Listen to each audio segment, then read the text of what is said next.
Alright, today I am working on placing my hub on the back right wheel. This is my 2011 F250 diesel. I did this job before, well, not this particular job. I did the brakes and then I pulled the brakes off and I had to do the whole backing plate and everything. And when I was trying to move something, I broke the tone ring on the wheel hub, and you can't just buy the tone ring. You have to replace the whole hub. So hopefully I got that right. It's in the garage. I'll get it when it's time. But right now I've gotten the cover off. These are aftermarket wheels, came with the vehicle. It's windy today. I hope you guys can hear me pretty good, and so that sucks. But beautiful day, 74 degrees currently. Anyways, I am going to take this wheel off. I've got my jack stands there, got my Badlands jack there. I've got these kits for now, and it's been a while since I've been in here, but let's see. I got my, all right, so we got 17 millimeter on these lugs. So I'm gonna pop those off and I'll be back in a minute. $9. So it was fun watching valet. Thought it would turn off automatically. I got the wheel off, tire off, and now I'm going to do the caliper. I'm going to take the entire bracket off at once. I think it's going to be a 21 millimeter on the back. Yeah, 21 millimeter. So I got these from Tecton, not sponsored. They're flip sockets, half inch drive, and pop these off. So I'm gonna take these two bolts off, and I need to go get a caliper hanging tool, which I forgot, and then I'll be back. All right, got the caliper bracket and brake pads off, hanging over there. Those are the first time. It's the first time I've used those red hooks. Saw them at O'Reilly's, and like, gotta get those. They're bendable. You ever been in a spot where well, it's so heavy? It's maybe I'm speaking too soon. Let me sit you down. Like that, and oh yeah, I spoke too soon. I thought this would be a good idea if I hook it like that, but the idea I thought was that since these could bend, it would allow me to find a spot for it. Oh, it sucks, but apparently maybe just small sedans. Let's see what happens here.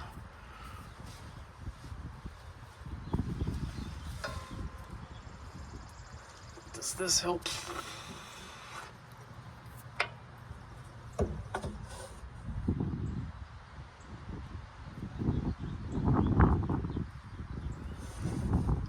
I don't think that's gonna work. Maybe this will sit on the ground. Or on the jack. Push this rotor over. Alright, I'll just sit there. But wouldn't you know it? There's an issue. I am leaking something, and I think it is rear axle oil. So there's an issue with the seal there. So you can see it. See this strip there, and it's coming. You can see it right in there. But there's a glob of it, and I got some on the screen. So I got to take these bolts off for the hub, the axle bolts, and then take the axle out, and then pull the axle out. And I think I need to go get a seal if they have one. Hopefully they have one. So I'll be back in a minute. And I want to say these are 15. So let me just check real quick.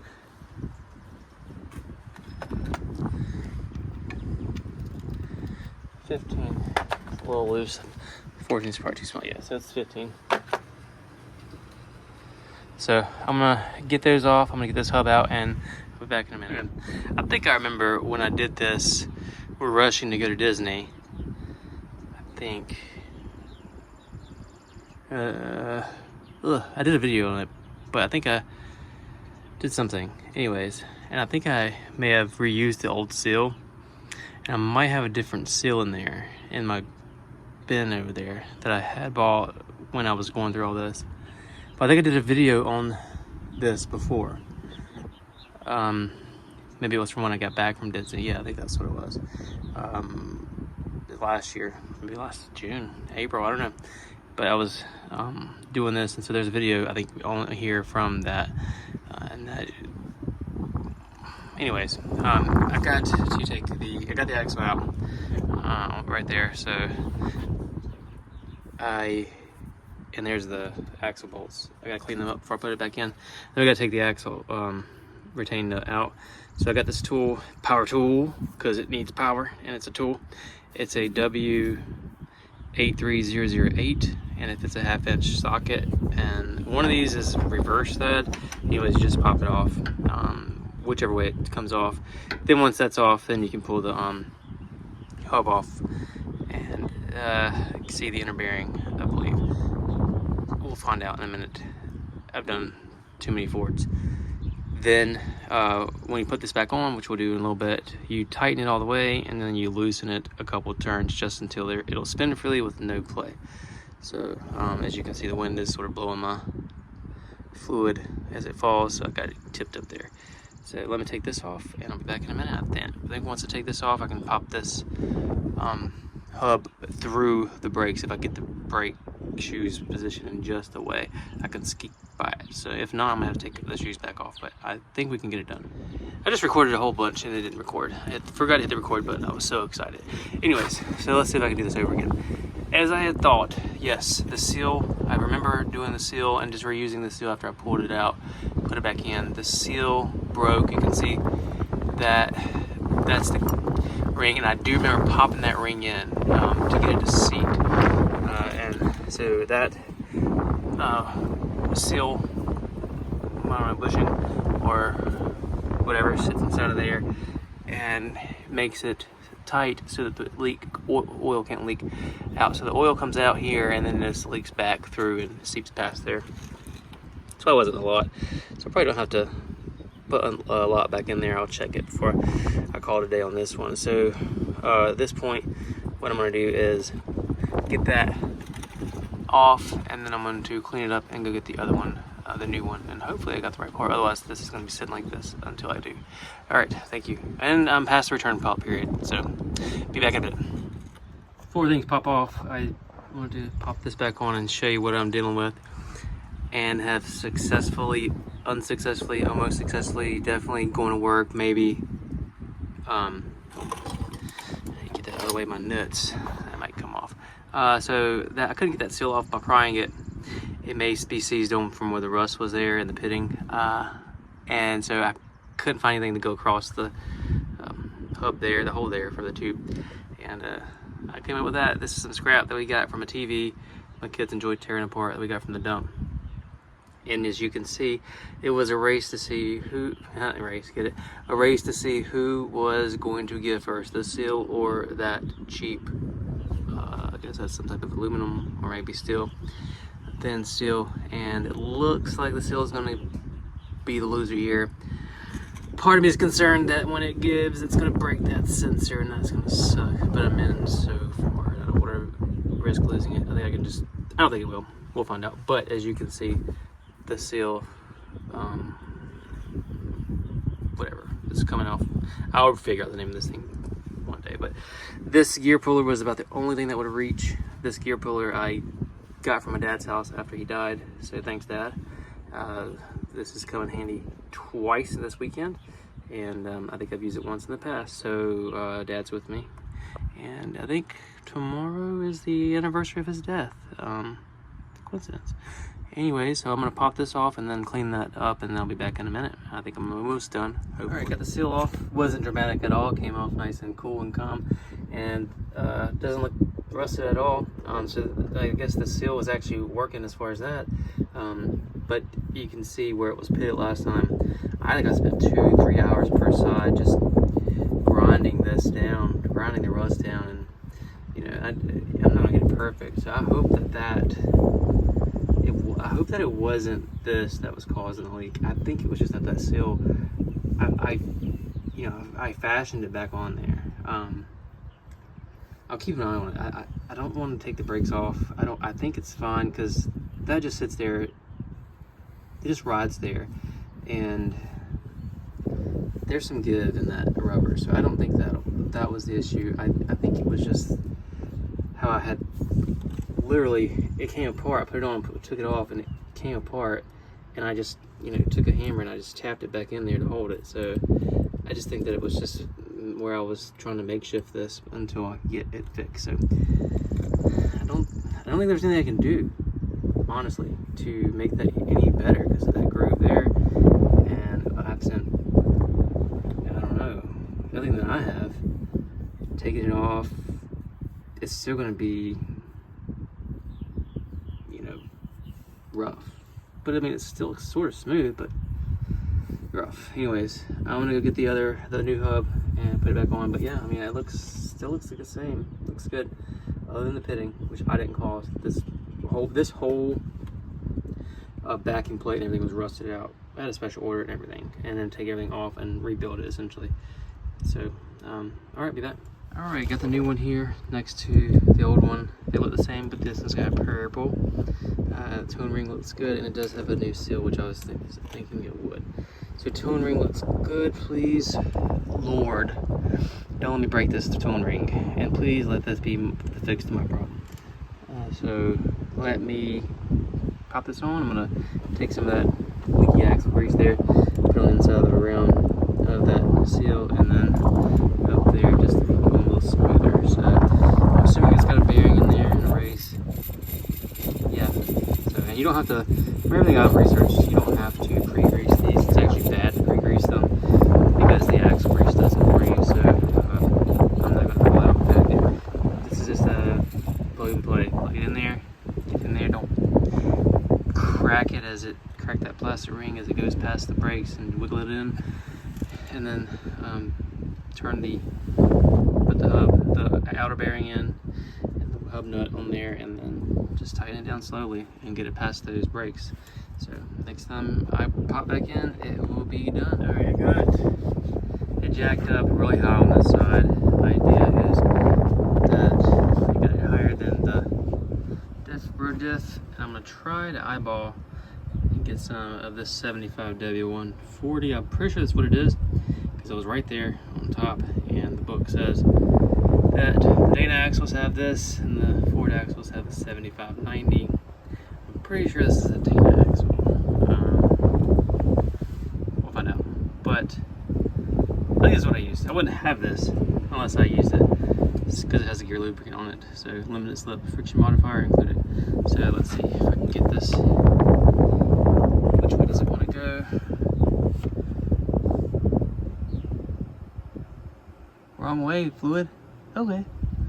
I can see it creeping down in there. I don't know if you can see it. Very good. So I think maybe I'll just take it and squirt it.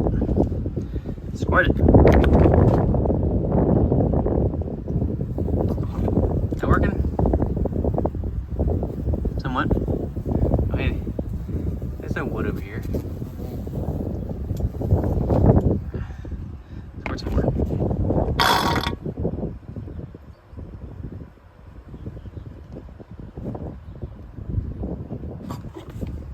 Wrong way. Alright. Let's dam it up. I think probably one more good squirt may be about that much. That came out. Only a little bit got on the ground. Alright, so it's going back the other way. Yep. I'm gonna push you. Go that way. There's my grease rag. Okay. One more decent squirt. I think we're golden. I probably could go a little higher. I just don't want to risk shifting the truck too much because it was starting to creep and then lose it. So let's go one more time.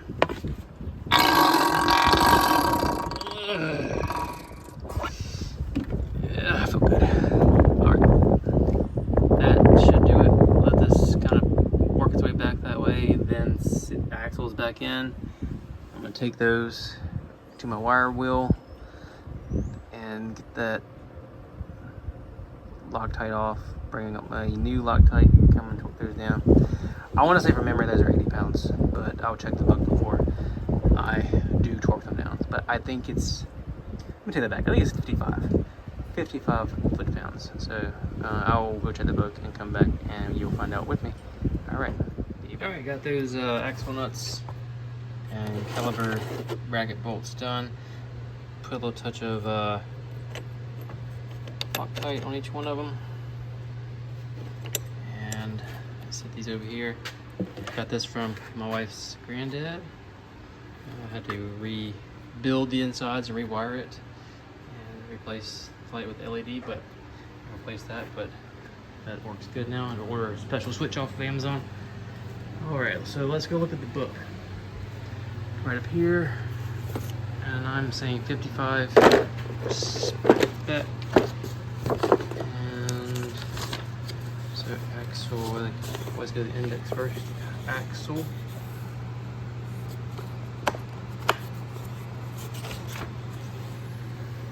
New axle, so let's see, rear.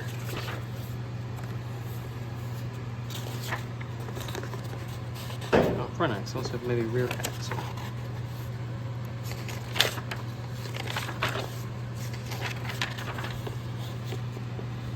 Rear axle assembly, removal, and installation.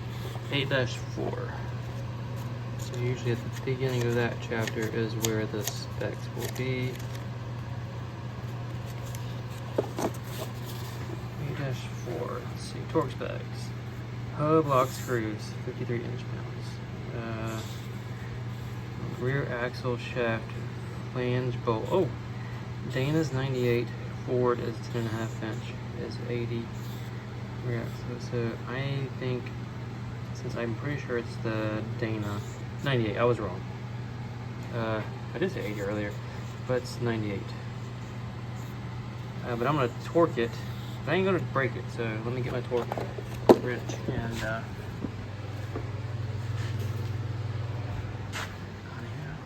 just move these. I've been doing some organization in my garage to try to maximize efficiency while I wait on my new build. Oh, let me show you. I want to do the 3/8 inch or the.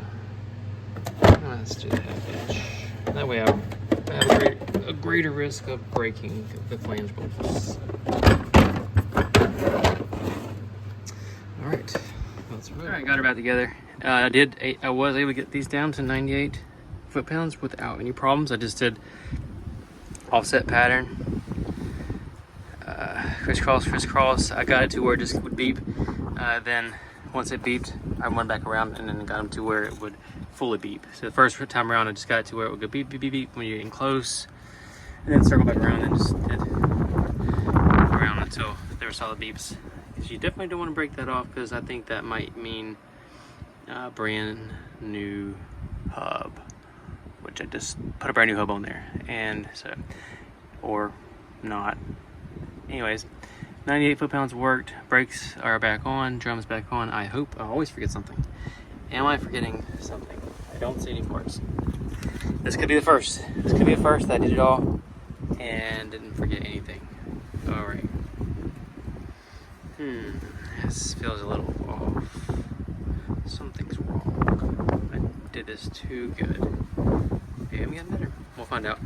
Next up, I'm going to start a new video. I am going to replace the wastegate purge solenoid.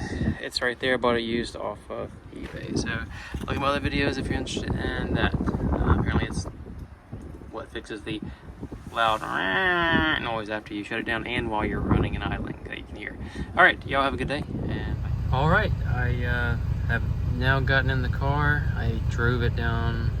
I fixed 2 issues today and was working on a third, but for the ABS, I drove it, backed it out, drove it in the driveway, back and turned around, back around, and came back here and parked it. Code lights never went off, so I grabbed my Auto and read the codes, cleared them, cranked it back up, and usually it comes on automatically, and now it's not.